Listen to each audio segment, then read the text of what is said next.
It is the pure foundation of awareness, which is the source of everything, and which, whether appearing as sentient beings or as Buddhas, as rivers and mountains of the world which have form, or as that which is formless, or as penetrating the whole universe, is absolutely without distinctions. There be no such entities as selfness and otherness.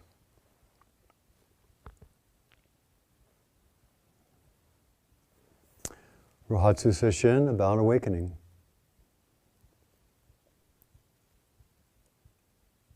And awakening is, as we said, not about getting something, but about waking up and realizing what is present right here, right now. And then seeing it without the dense filters of our fixed beliefs. I mean, of course, they're part of it also, but we don't recognize that. We mistake our fixed beliefs for truth.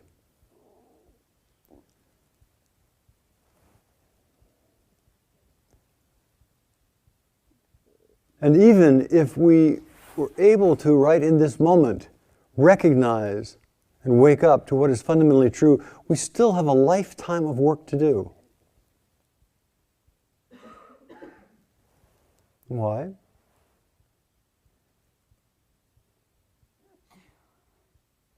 To see what is most fundamentally true, to accept it, to embody it, and to live out of its functioning takes a lifetime. Our habitual habits, our habitual patterns, our habitual places are so dense that even if we recognize something that is fundamentally essential, we still have to keep practicing. And why do we say we still have to keep practicing? Because it is our life, it is our body, it is our mind, it is this present moment. And this body requires us to eat, to sleep, to excrete, to relate to others.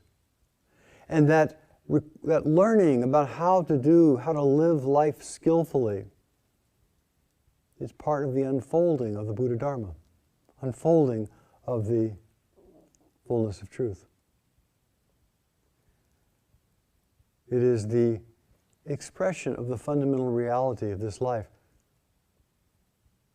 If we're looking at it from a nihilistic perspective, it doesn't matter whether we do that or not. But it does matter that we eat. It does matter that we are engaged in this life. And that's not nihilism. So practice is vital. Whether we recognize it as something that comes from fundamental, or whether it simply is the pain of our life asking us to pay attention and to do something about it. Practice is fundamental. Practice is essential. Practice is part of who we are. So we may have a fundamental insight and see the world as working perfectly. Nature is unfolding as nature unfolds. But if we don't, as our individual self, respond to others, then that insight is misguided.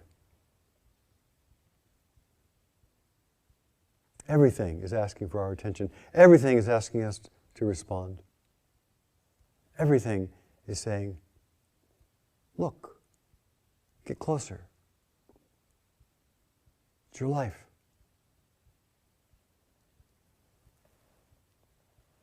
So Wang Po, the great Zen Chan master from the 9th century, kind of in the early stage of the early first half of the Tang Dynasty,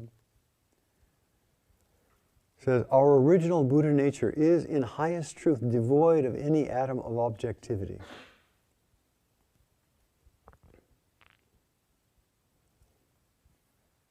Before I comment on that, this is Rohatsu Sesshin, and it is important that people have a good, solid foundation as we do Rohatsu. How we sit is important. How we sit is part of that manifestation of the life energy. To sit erect, to be able to breathe fully, to be alert,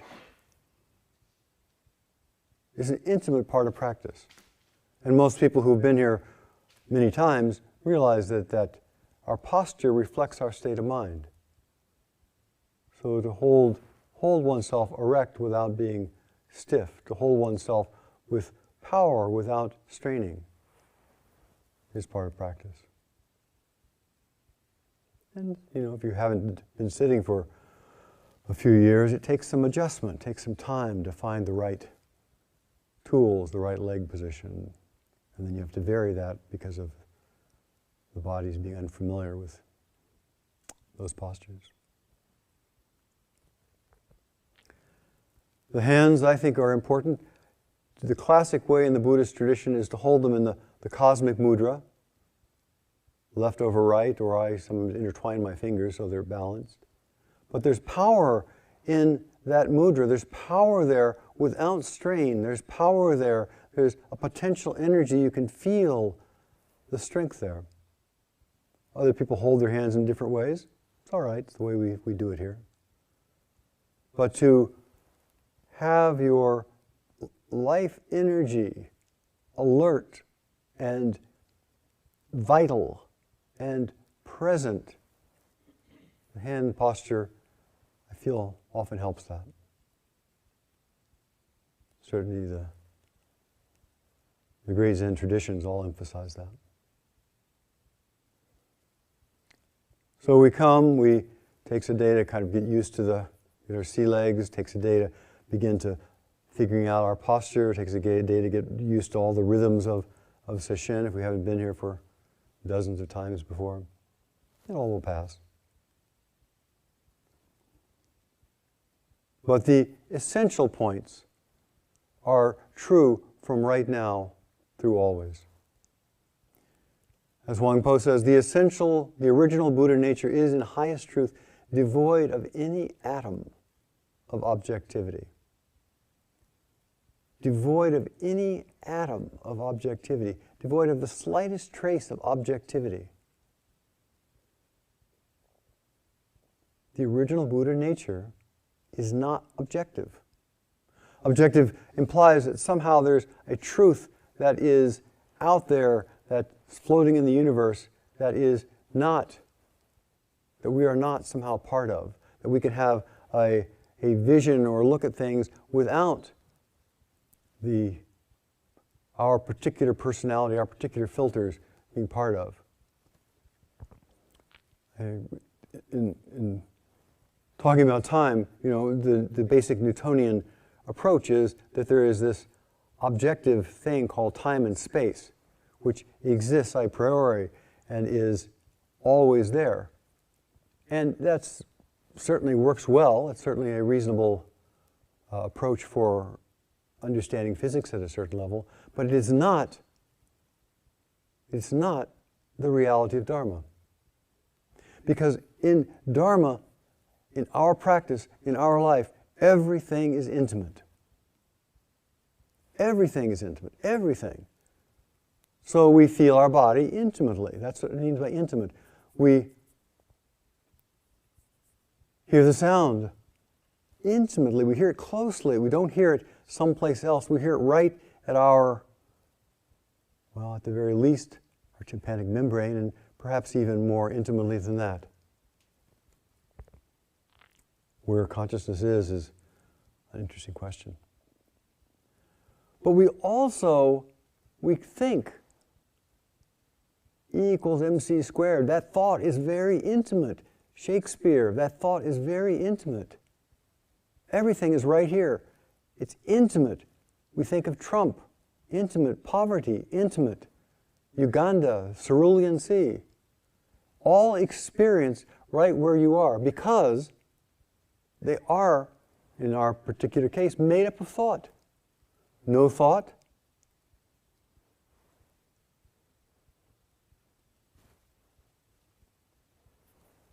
So the Dharma is intimate.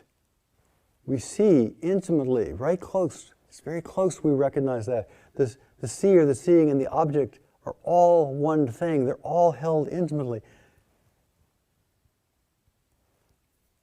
Sound, hearing, the tone, all intimate, all right here. Well, it doesn't mean we can't use abstract thought, we can't use cognition in different ways, but it's intimate. It still is right here. We can't escape that. And if we try to investigate it and say, okay, can I see something outside of myself? You're still, the I, so to speak, is trying to see it.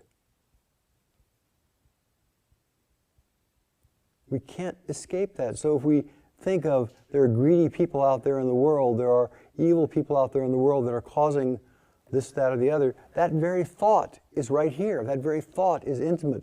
That very idea is intimate.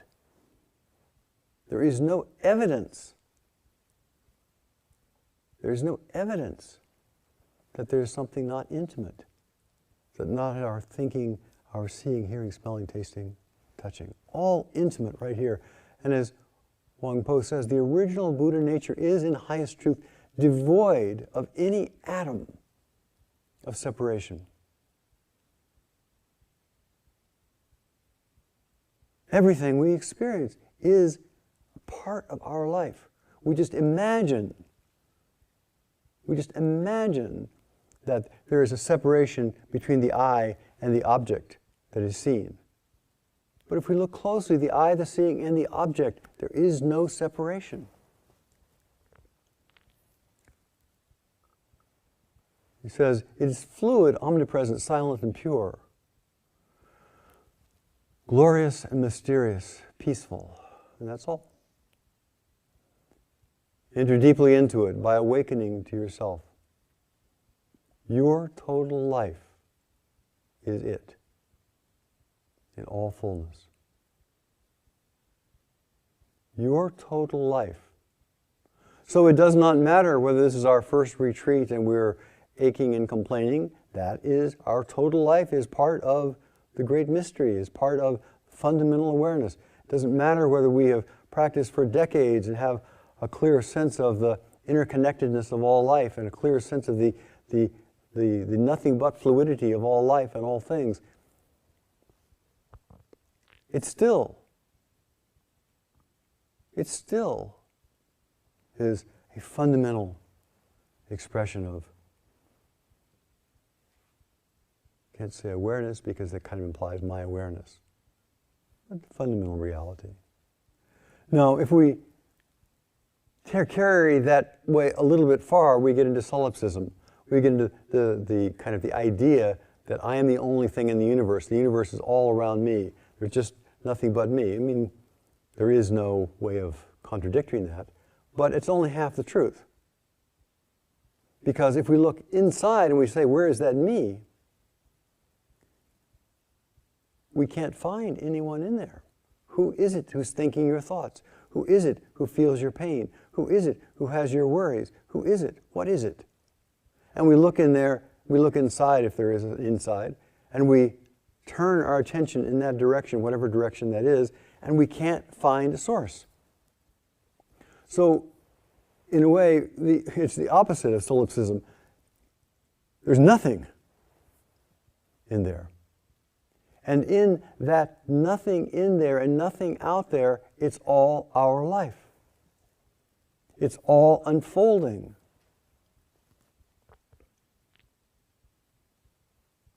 It's not nothing. It's not nihilism. It's all unfolding. Fluid, omnipresent, silent, pure. Enter deeply into it by awakening to it. Your total life is it in all its fullness. No inside, nothing outside. Everything outside is included. Everything inside is spacious. If we look and say, who is it that's speaking, thinking, aware? All of us have done this. We've turned our mind in there and say, I can't find anything. I don't know. And that's true. But it goes so against our fixed ideas of inside and outside, our fixed idea of who we are, our fixed idea of I'm this separate thing. that even though we see reality directly, we can't recognize it because it is so at odds with our cultural upbringing. We can't find a self, but it's not nothing.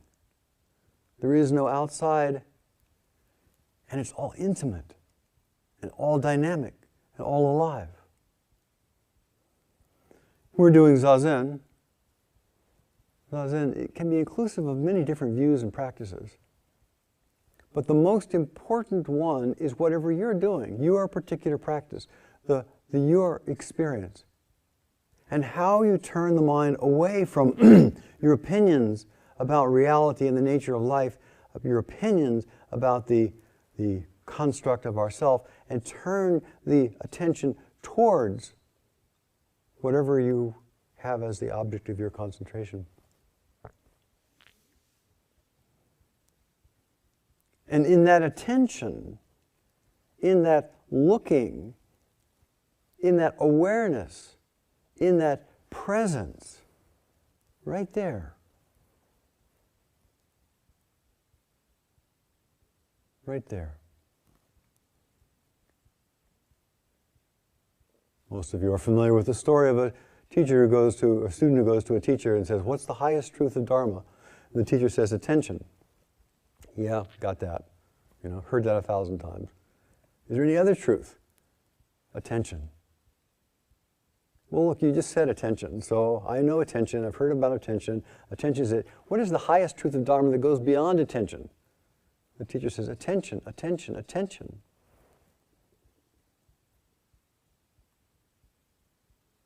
So pay attention. And we can only pay attention to our direct, intimate encounter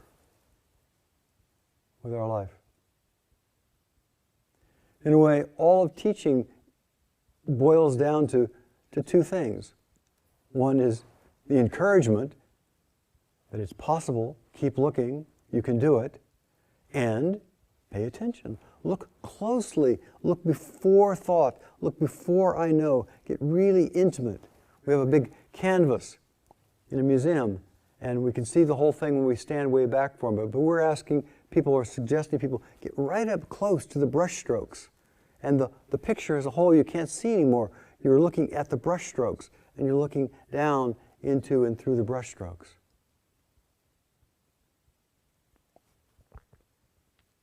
And seeing the space, the isness which the picture occupies. Looking before I know, I am right, I got this, I understand. Looking before that is not ignorance. It's not some vague, duh. But it's most of the time we don't remember we're breathing. Our breath is doing just fine. It's the I don't know that is watching the mystery of the breath breathing us. It's the I don't know that says, wow, I don't know how thinking works. Breathe. Interesting. I don't know, but I will. I don't know how this meal came here, but I'll eat it anyhow.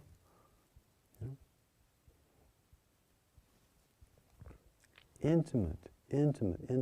So the breath is working just fine. We're being breathed. We don't do the breathing. We're being breathed.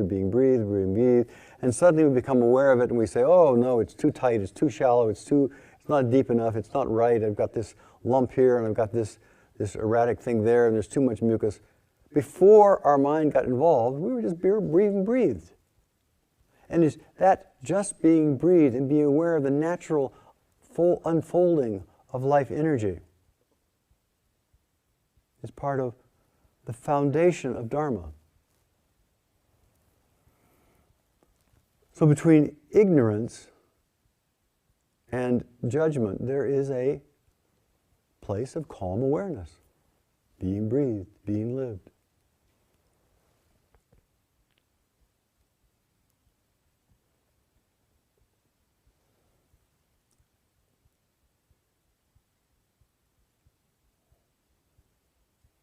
Wisdom is not about practice, not a matter of practice. We practice and practice and practice and practice, and that's not about wisdom. In a way, practice is about the hindrances to wisdom. Practice is about turning our mind away from the fixed views, the concepts, the ideas that prevent us from recognizing what is most intimately true, from waking up. One of the big challenges that we all have, especially this beginning of a retreat, or perhaps the middle and the end of a retreat, is we keep thinking about the past. There's no experience of the past left. There's only memory. But we chew over those memories and we try to manipulate the memories and we turn them around and we think about them and respond to them in different ways and we remember them with nostalgia or remember them with bitterness or remember them with... And it's all the mind's machination. And while understanding the path and understanding history is great, wonderful, it has a definite place. For retreat, for seeing what is most fundamental, we're seeing what is most thorough, it does not require history. I don't think that Will and Ariel Durant or William Churchill or any of the other people who wrote histories of the English-speaking people or the history of the world were wiser because they had all these thousands of millions of stories in their mind. They're really interesting. But for what we're looking at, for the place of liberation, it does not require history. It does not require us solving a past problem.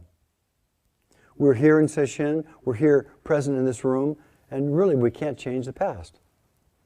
Only imagine. Imagine if only I hadn't gotten bopped on the head with a watermelon when I was 6, then I wouldn't be like this. You know? And it's not future planning. Now, the most intimate future plan, of course, is how do I get myself comfortable?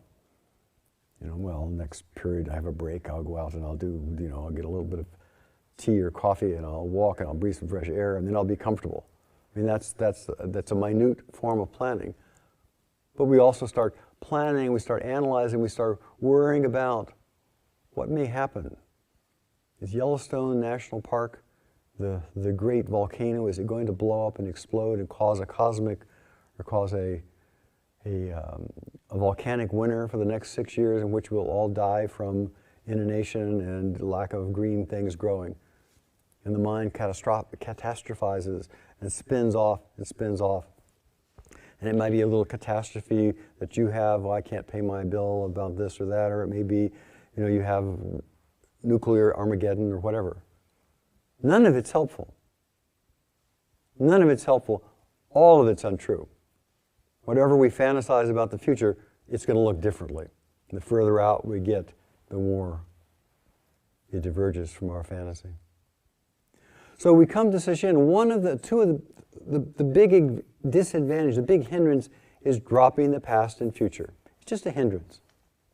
And how do we drop the past and future? We don't actually have to start working on the past and working on the future and try to see how we can undo the bolts that hold us there. We just keep dropping it, forgetting it, coming back to the breath, coming back to sound, coming back to whatever your practice is, and just don't give it any energy.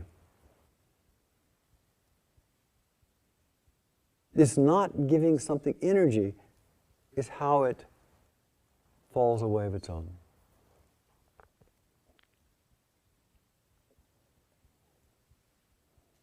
The 5 hindrances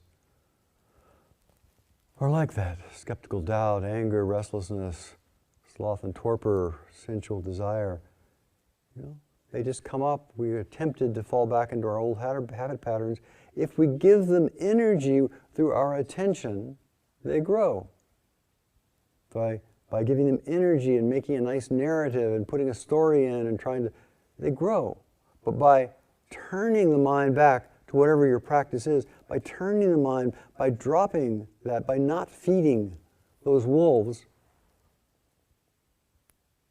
they begin to die of starvation. And it's not an inhuman act to starve your demons. And you starve them not by doing something mean, but by simply turning your attention over and over to what is present, what is right here.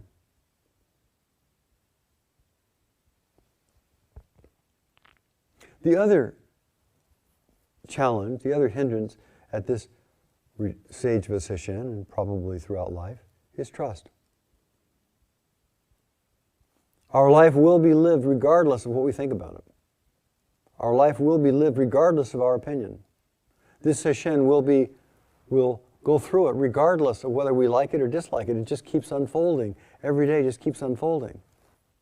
We will be breathed whether we like it or dislike it, until the time comes that we stop. So, the issue of actually trusting practice, actually trusting this moment, actually trusting that our life will be lived, to actually trust is a big challenge.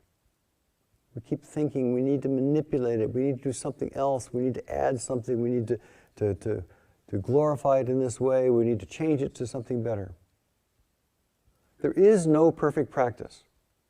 There is no perfect way in. There is no easy way in, because every way in hits our fixed beliefs. And anything that hits our fixed beliefs, there's friction until we let go. But if we trust our practice enough to pay attention, enough to inquire fully, enough to feel fully, enough to be really intimate with practice, then every practice is like putting a pin in a ball. Every practice keeps, if we go into it deeply enough, if we go into it, leads to the center. But as all of us have tried, we all know this from our own experience, we start, doing some practice, and then we think, well, am I getting what I want? Oh, it's too hard. Oh, this is not working out the way. Oh, I should be able to be, I'll try something different. And then we go off and try something different, and then we go through exactly the same cycle, and we try something different, we try something different, we try something different. In the Korean tradition, the Chan tradition, they keep emphasizing, come back, come back, come back, come back, come back. Every practice is actually inclusive. So if you're doing, every practice is not about getting. As I said, it's not about getting wisdom or realizing wisdom. It's about recognizing that because we have allowed the hindrances, the obscurations, to be drained of life. So each part of practice, each of us is like a hologram. That the hologram, or Indra's net, reflects every other part around, from one way of looking at it. Huang Po says, enter deeply into the mystery by awakening to it yourself. Your total life is it in all its fullness, utterly complete. There is nothing else. Each of us utterly complete. Your life utterly complete.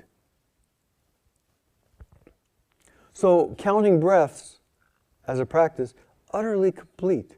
Listening to sound, utterly complete. Working on a koan, utterly complete. Whatever we are doing, being breathed, utterly complete.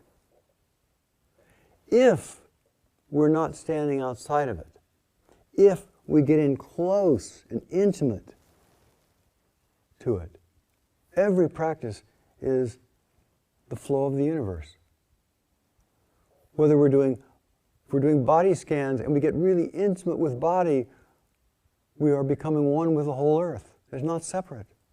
If we're doing koans and we're really working deeply on a koan requires that we answer it from the inclusive oneness, the non-separation of reality, and then how that functions, how that plays out in our dynamic interactions. Some koans.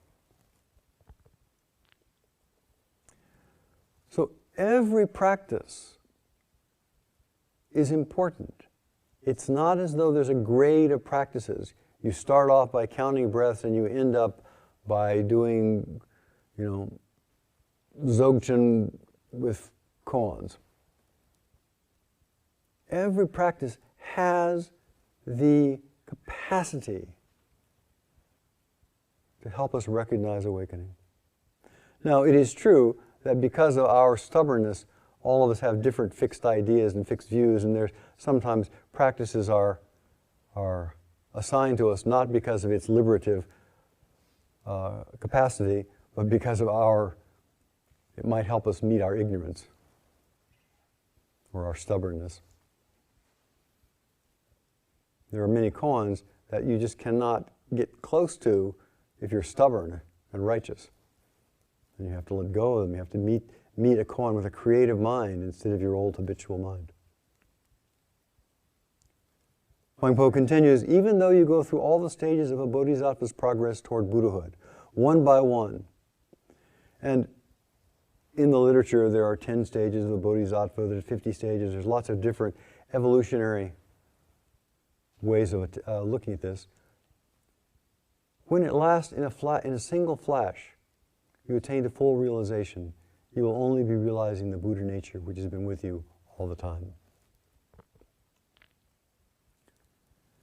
We talk about sudden enlightenment because recognizing that things are as they are right now, recognizing the truth of what is here right now, is not a matter of slowly dawning. We see things. But to live it, to recognize it, to embody it, takes time. So we might have some insight and then it takes time to digest. We might have some awakening to what is and then it takes time to really learn how to function from that.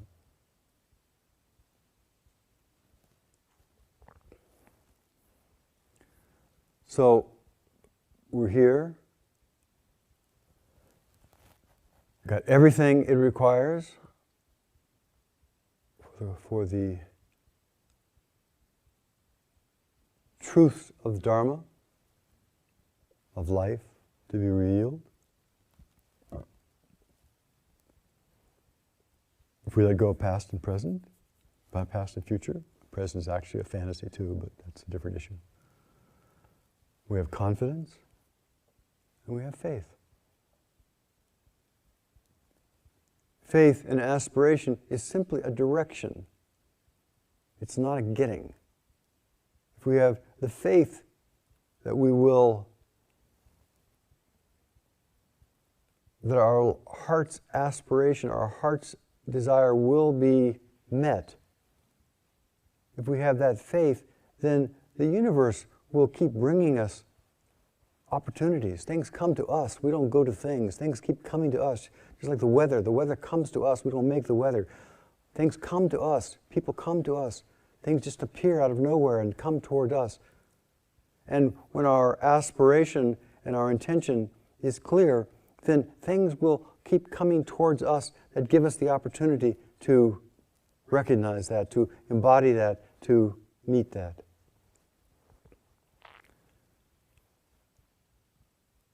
It's interesting to think about or to watch.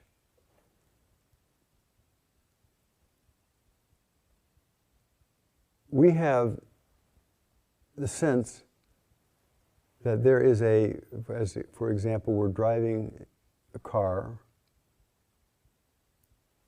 and we see a light post down the road. We watch it come closer and closer and get larger and larger and larger and larger, disappear. But that first glimpse of the light post appeared out of nowhere. And then it disappears into nowhere. And our mind says, well, there was a history there before, even though we can't experience it. That little tiny light post that I saw that's only, 6 millimeters tall is exactly the same light post that passes me by that's 20 feet tall. And that light post that just passed by still exists someplace. Things are constantly appearing, and disappearing, appearing and disappearing, appearing and disappearing. That's the way it works. Thoughts appear, emotions appear, trees appear, grass appears. Pay attention to the floor just appears. See the hand just appears. Things appear in our awareness and disappear. And that doesn't mean that we can't use our minds to pay our taxes or do whatever we need to do with them. But if we're looking carefully, things appear to us. And if our aspiration, our intention is clear, we have that vow, that heart's desire that we actually are come into this world with. We have that in our feeling form, whatever that is. Then things that meet that will appear. The challenges that we need will appear. The koans that we need to our recognition will appear. The people who are going to support us or obscure us or block us are going to appear. And some people appear so we'll rouse the energy of wisdom to meet a challenge, and some people appear just to give us love and kindness and support us. But things appear. We see things according to our own filter. And if our filter is, I want, recognize, deep awakening, everything that comes towards us supports that. Look and see if it's true. Look and see if it's true. Dipankara Buddha said that this Dharma is absolutely without distinctions, neither high nor low. We call it Bodhi. It is the pure foundation of awareness, which is the source of everything, and which, whether appearing as sentient beings or as Buddhas, as rivers, as mountains, or as data of the world which has form, or whether not appearing as things that are formless, like abstract ideas, for example, which have no form, or as something that is inclusive of the whole universe, like space, the idea of space, time. The formless, the essential nature of the worlds of form, non-form, and desire, the essential nature of them is intimate and at their root without distinction. At the root without distinction. So we can see that root, we can know that root. And there are different ways of doing that, but the best one right now is to take whatever practice you're doing and become really intimate with it. And right there is the entrance gate to that root.